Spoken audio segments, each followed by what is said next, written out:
Lors de l'autopsie, les médecins découvrent quelque chose de stupéfiant. En 1959, un homme de 65 ans s'effondre. Pedro, professeur à New York, vient de faire un AVC massif.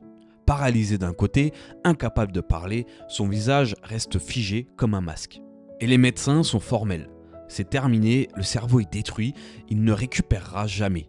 Il finira donc ses jours dans un fauteuil roulant. Son fils, Paul, est neurologue. Et lui, il refuse d'accepter. Il ramène son père chez lui et il commence quelque chose d'assez fou. Il le fait ramper, littéralement à quatre pattes, comme un bébé, pendant des semaines et même des mois. Il lui fait jouer avec des pièces de monnaie pour récupérer la motricité fine. Il lui fait laver les murs en faisant des cercles pour retrouver le mouvement de l'épaule. Il lui fait taper sur des casseroles pour réapprendre la coordination. Un an plus tard, Pedro remarche. Il reparle, il retourne enseigner à l'université. Il reprend même la randonnée en montagne. Il meurt 7 ans plus tard d'une crise cardiaque. Lors de l'autopsie, les médecins découvrent quelque chose de stupéfiant. 97% de son cortex moteur avait été détruit par l'AVC. 97%.